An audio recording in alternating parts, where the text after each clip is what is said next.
못생긴 5 친구 볼프 에르브르흐 글 그림. 두꺼비가 흐리멍덩하고 누런 눈으로 어둠을 바라보았다. 희뿌연 달빛 아래 있으니 두꺼비는 햇빛 속에서보다 훨씬 더 창백하고 초라해 보였다. 두꺼비는 슬픈 마음으로 거울 조각을 찬찬히 들여보았다. 양 볼에 두툼한 혹이 끔찍하게만 느껴졌다.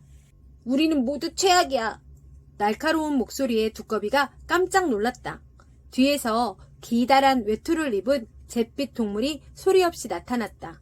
쥐였다.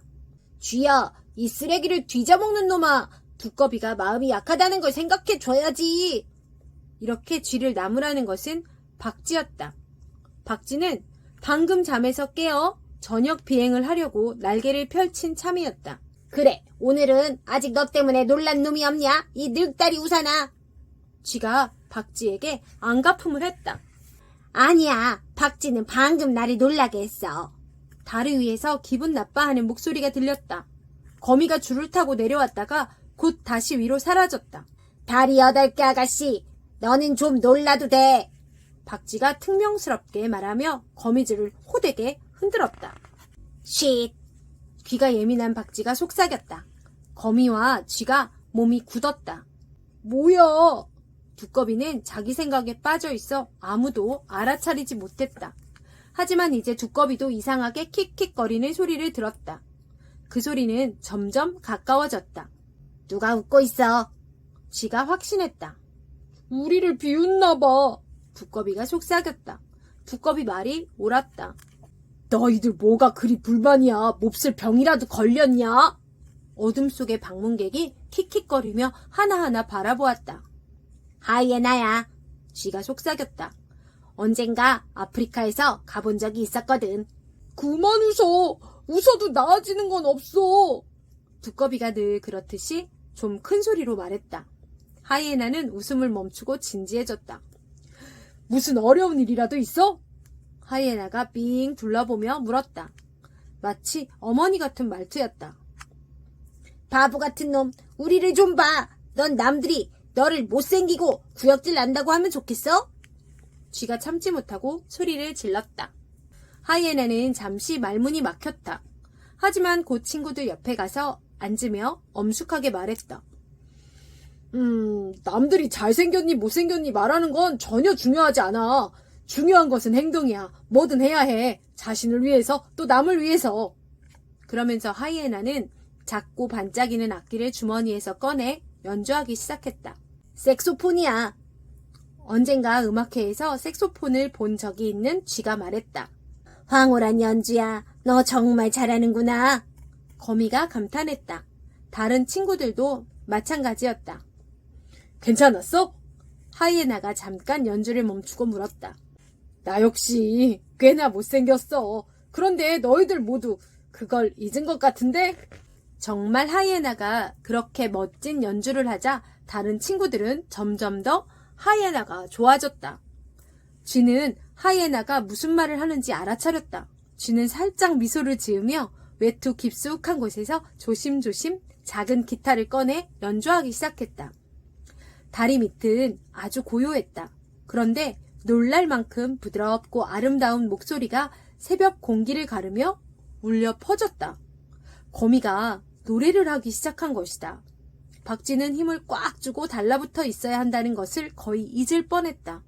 그만큼 거미의 노래에 매혹되었다. 그러더니 입술을 뾰족하게 내밀고는 감정을 풍부하게 실어 휘파람으로 반주를 했다. 두꺼비는 그때까지 잠자코 있었다. 노래도 못 부르고 악기도 연주할 줄 몰랐기 때문이다. 그러나 이제 더 이상 가만히 있을 수가 없었다. 나 팬케이크를 맛있게 구울 수 있어. 두꺼비가 말을 꺼내며 두 뺨을 발그레 불켰다. 모두들 갑자기 조용해졌다. 쥐가 너무나 뜻밖이라는 듯이 두꺼비를 쳐다보았다. 네가 팬케이크를 구울 수 있다고? 왜 여태 그런 말을 안 했어? 하이에나가 뭔가 떠오르는 듯 무릎을 탁 치고는 비밀스럽게 말했다. 음악가 넷과 팬케이크 요리사가 이렇게 만난 건 우연이 아니야. 나머지 넷이 하이에나를 흥미진진한 얼굴로 바라보았다. 뭔가 해볼 수 있을 것 같은데? 하이에나가 말을 이으려는데 쥐가 가로막으며 아주 흥분해서 말했다. 네 말은 우리가 음악이 있는 팬케이크 가게 같은 걸 할 수 있다는 뜻이지. 바로 그거야. 하이에나가 기대에 찬 눈으로 다른 친구들을 바라보았다. 거미는 완전히 집 밖으로 빠져나왔고 박쥐조차 생기가 넘쳤다. 어느덧 아침 7시가 되어 잘 시간이 되었는데도 말이다. 그거 정말 새롭다. 벌써 다른 건 다 있잖아. 소시지 구이집, 피자집, 중국집, 과일주스집. 하지만 음악과 춤이 있는 팬케이크 집이 있다는 말 누구 들어봤어? 박쥐가 열정적으로 말했다. 하이에나는 모든 것이 근사하게 느껴졌다. 이제 우리가 필요한 건 딱 하나, 적당한 장소야. 그거 벌써 있잖아. 언제나 느긋하고 노련한 두꺼비가 말했다. 그러면서 손을 들어 삥 저으며 주위를 가리켰다. 정말 이른 아침 장밋빛 노을 속에서 다리 및 광경은 말할 수 없이 아름다웠다. 물론 몇 가지 없는 게 있었다. 탁자와 의자가 없었다. 조명도 마련해야 했다. 달이 밤마다 밝게 비추지는 않으니까. 또 두꺼비가 팬케이크를 구울 오븐도 필요했다. 그 정도라면 나에게 맡겨. 오늘 밤까지 모든 것을 구해올게. 하이에나가 듬직하게 말했다. 아름답고 하얀 식탁보가 깔린 탁자와 편안한 의자, 거기다 오븐까지 하이에나가 그것들을 어떻게 마련했는지 묻지 말기로 하자.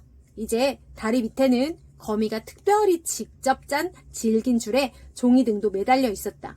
모든 것이 그 따뜻한 빛 속에 잠겨 있었다. 박쥐는 열심히 날아다니며 이웃들에게 초대장을 나누어 주었다. 두꺼비야, 팬케이크는 충분히 구웠니?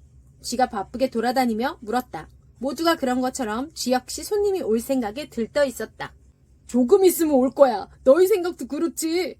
두꺼비가 시계를 보더니 걱정스러운 눈길로 산더미처럼 구워놓은 팬케이크를 바라보았다. 이미 자정이 지났지만 아직 손님은 하나도 나타나지 않았다. 보통 때는 태평하기만 한 하이에나도 이제 조금 불안해졌다. 천천히 분위기가 무거워졌다. 조금 있으면 올 거야. 너희 생각도 그렇지? 두꺼비는 다시 한번 물었다.